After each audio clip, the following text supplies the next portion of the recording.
फातिमा की रानी माँ, प्रभु यीशु की माँ, आसरा तू ही है माँ।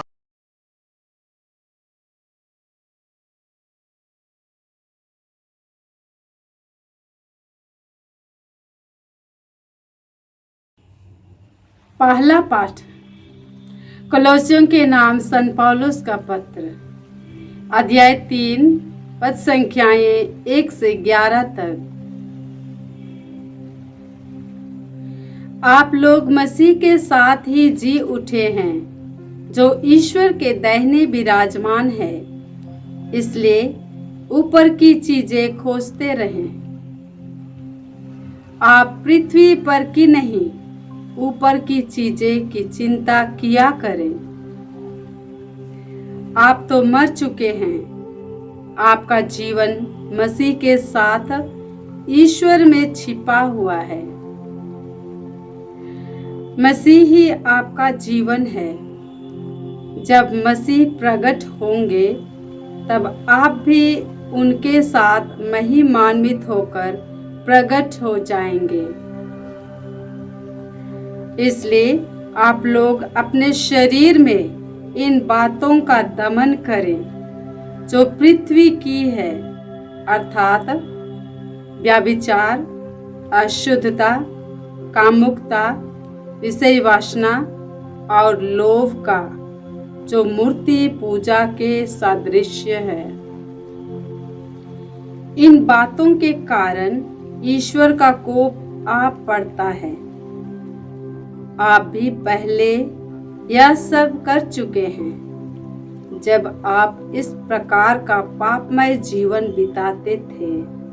अब तो आप लोगों को क्रोध, वासना, द्वेष, परनिंदा और अश्लील बातचीत सर्वथा छोड़ देनी चाहिए।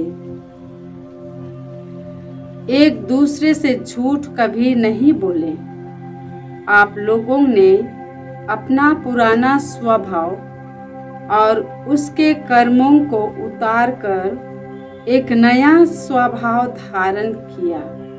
वह स्वभाव अपने सृष्टिकर्ता का प्रतिरूप बनकर नवीन हो जाता और सच्चाई के ज्ञान की ओर आगे बढ़ता है, जहाँ पहुंचकर कोई भेद नहीं रहता, जहाँ न यूनानी है या यहूदी, न खतना है या खतना का अभाव, न बर्बर है, न स्कुति, न दास और न स्वतंत्र। वहाँ केवल मसीह है, जो सब कुछ और सब में है। प्रभु की वाणी।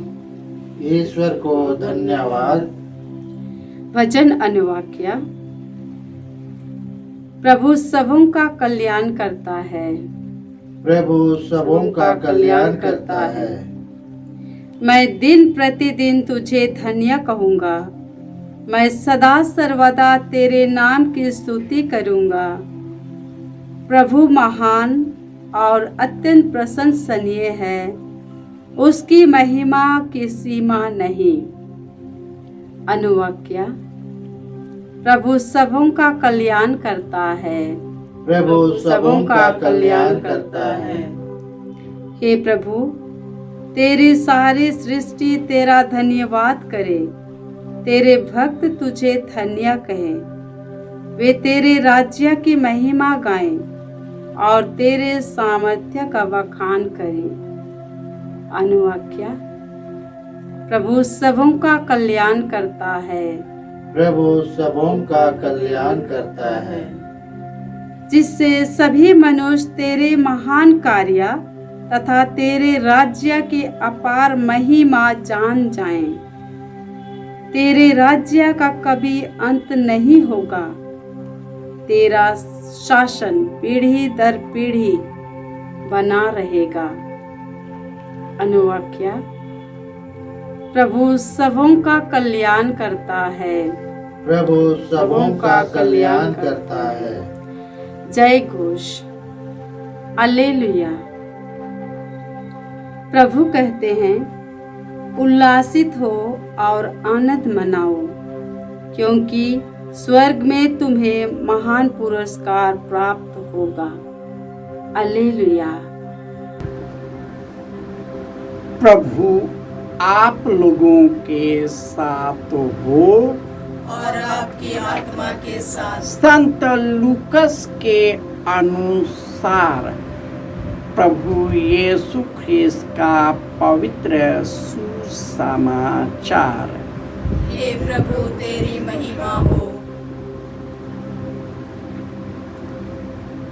अध्याय 6 पद संख्याएं 20 से 26। यीशु ने अपने शिष्यों की ओर देखकर कहा, धन्य हो तुम जो दरिद्र हो, स्वर्ग राज्य तुम लोगों का है। धन्य हो तुम जो अभी भूखे हो, तुम तृप्त किए जाओगे। धन्य हो तुम जब जो अभी रोते हैं, तुम हंसोगे।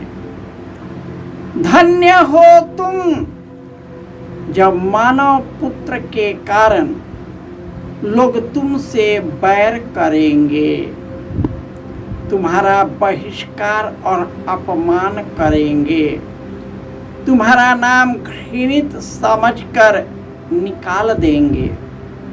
उस दिन उल्लसित हो और आनंद मनाओ, क्योंकि स्वर्ग में तुम्हें महान पुरस्कार प्राप्त होगा।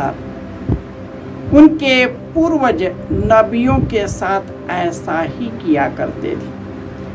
धिक्कार तुम्हें जो धनी हो, तुम अपना सुख चैन पा चुके हो। धिक्कार तुम्हें जो अभी तृप्त हो, तुम भूखे रहोगे। धिक्कार तुम्हें जो अभी हंसते हो, तुम शोक करोगे और रोगे।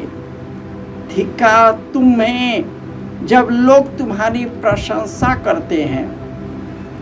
उनके पूर्वज झूठे नबियों के साथ ऐसा ही किया करते थे। यह प्रभु का सुसमाचार है। हे क्रिस्त तेरी स्तुति हो। ख्रिस्त में प्यारे भाइयों और बहनों, संत पौलुस अपने लोगों को कहते हैं, यीशु महिमा के साथ जी उठे, अपने पिता के दाहिने सिंहासन पर विराजमान हैं। इसलिए आप ऊपर की चीजें खोजते ना रहे। आप पृथ्वी पर की चीजें नहीं, ऊपर की चीजों की चिंता किया करें। आप तो मर चुके हैं। आपका जीवन यीशु मसीह के साथ ईश्वर में छिपा हुआ है। जब वे प्रकट हो जाएंगे तो हम सबों को अपने शरीर के अनुरूप महिमान्वित करेंगे। इसलिए आप अपने शरीर के इन बातों का दमन करें जो पृथ्वी का है। वह विचार, अशुद्धता, कामुकता, विषय वासना, लोभ और मूर्ति पूजा, पर निंदा, क्रोध वासना, विद्वेष और कई प्रकार की बुरी आदतों को छोड़ दे। आप अपना पुराना स्वभाव त्याग कर यीशु के नया स्वभाव को धारण करें और इस प्रकार आप ईश्वर के ओर उन्मुख हो जाए।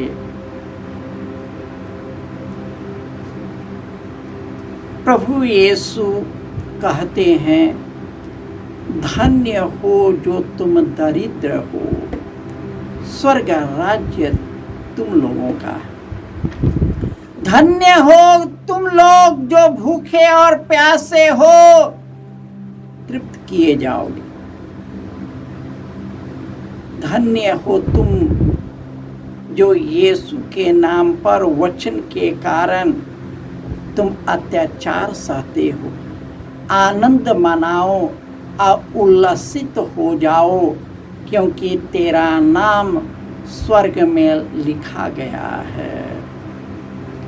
मनुष्य इसलिए चिंता करता है क्योंकि इस दुनिया के चीज़ों की लेकर के दुखी रहता है। इसी दुनिया, शरीर, संसार, लोग अधिक से अधिक जमा करना, इकट्ठा करना, अपने आप में लीन रहना, विद्वेष की भावना, मूर्ति पूजा, व्यय विचार, पर निंदा, पर गमन, कुकर्म, इस सब से दूर रहना। यदि हमने इसमें जीवन बिताया है तो पश्चाताप करना, क्योंकि ईश्वर सबों पर दया करता है, क्योंकि वह दयालु और करुणामय ईश्वर है। वह हमारे पापों के अनुसार व्यवहार नहीं करता, परंतु यदि उसके पास हम लौट आते हैं, वह हम पर दया करता है। वह अपने लोगों को प्यार करता है और सभी दया के पात्र है। हम परिस्थितियों में आकर कुकर्म कर देते हैं, भावनाओं में आकर कुकर्म कर देते हैं, लोगों के भीड़ में आकर पता नहीं क्या करना है, हम कुकर्म कर देते हैं। हम एक दूसरे से सुन करके गुस्सा को पाले रखते हैं। हमारी जब इच्छाएं पूरी नहीं तो हम गुस्सा कर देते हैं और कई प्रकार के अनैतिक कार्यों में लग जाते हैं। यही कारण है कि आज घर घर एक दूसरे से बहुत दूर चला गया है। भाई भाई में पटता नहीं, सास बहू में पटता नहीं, बाल बच्चे को भी एक दूसरे में प्रेम नहीं, क्योंकि हमारी जिंदगी केवल इसी संसार तक सीमित है। हम ऊपर की चीज़ें नहीं खोजते। जो यीशु स्वर्गीय रोटी बनकर हमारे बीच में आया, अपने आप को तोड़कर हमारे लिए आत्मिक भोजन बन गया, ताकि यीशु के भोजन को ग्रहण कर हम एक दूसरे के लिए जीवन बिताए,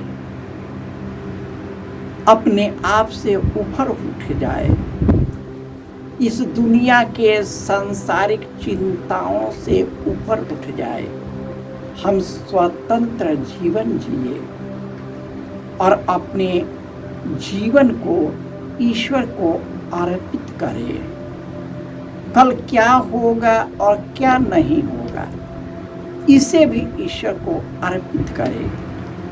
हमारी शारीरिक पीड़ा और कमजोरी को भी ईश्वर को अर्पित करें।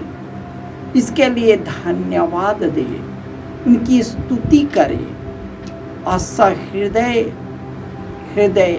भक्ति भावना के साथ अपने आप को ईश्वर को सुपुर्द करें।